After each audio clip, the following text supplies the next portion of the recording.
Clip number 321۔ اس clip میں آپ سورہ انعام کی آیت نمبر 140 سے 141 تک کی تلاوت، ترجمہ اور تفسیر قرآن صراط الجنان سماعت فرمائیں گے۔ بسم اللہ الرحمن الرحیم۔ ترجمہ، اللہ کے نام سے شروع جو نہایت مہربان رحمت والا ہے۔ قد خسر الذین قتلوا اولادهم سفها بغیر علم وحرموا ما رزقهم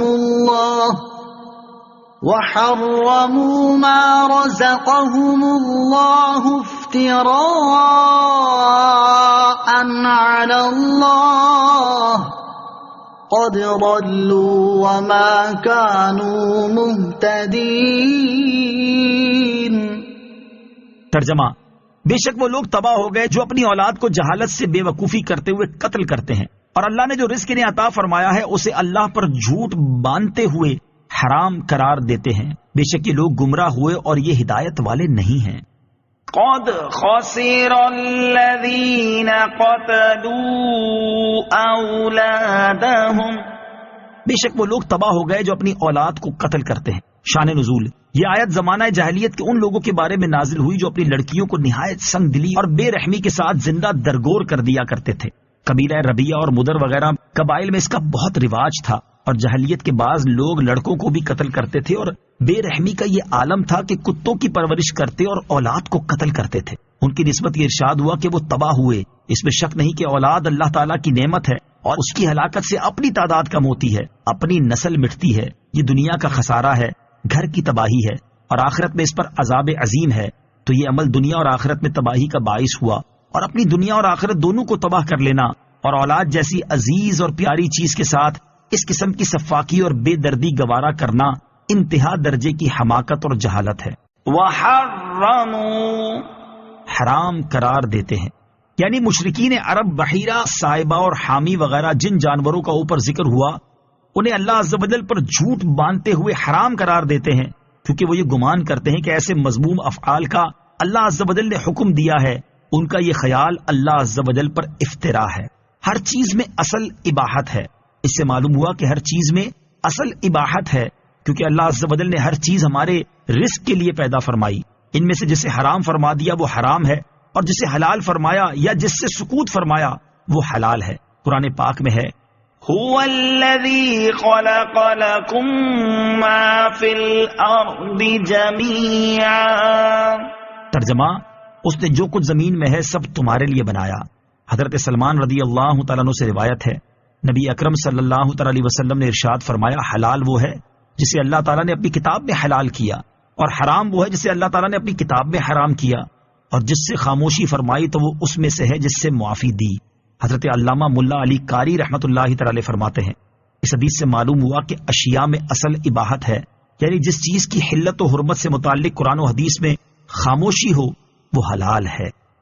وَهُوَ الَّذِي أَنشَأَ جَنَّاتٍ مَّعْرُوشَاتٍ وَغَيْرَ مَعْرُوشَاتٍ وَالنَّخْلَ وَالزَّرْعَ مُخْتَلِفًا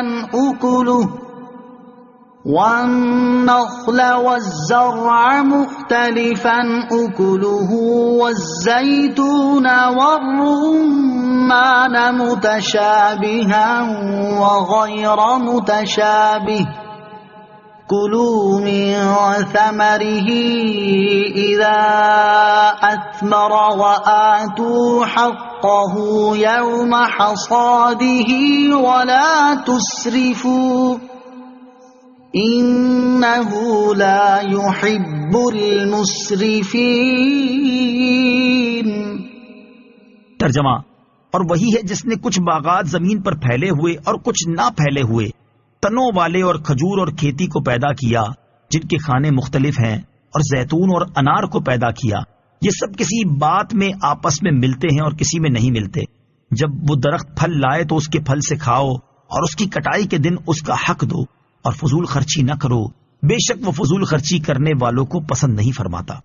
وَهُوَ الَّذِي أَنشَأَ جَنَّاتٍ، اور وہی ہے جس نے باغ پیدا کیے۔ اللہ تعالیٰ نے کچھ باغات ایسے پیدا فرمائے جو زمین پر پھیلے ہوئے ہیں، جیسے خربوزہ، تربوز اور دیگر بیل بوٹے وغیرہ، اور کچھ ایسے پیدا فرمائے جو زمین پر پھیلے ہوئے نہیں بلکہ تنے والے ہیں، جیسے آم، امرود اور مالٹا وغیرہ کے باغات۔ اسی طرح کھجور اور کھیتی، انار اور زیتون کو پیدا فرمایا، اور اس میں اللہ عز و جل کی عجیب قدرت ہے کہ ان پھلوں میں تاثیر اور ذائقے کے اعتبار سے تو فرق ہوتا ہے، لیکن رنگ اور پتوں کے اعتبار سے بہت مشابہت ہوتی ہے۔ وَآتُوا حَقَّهُ يَوْمَ حَصَادِهِ، اور اس کی کٹائی کے دن اس کا حق دو۔ یہاں فصلوں کا حق ادا کرنے کا حکم ہے۔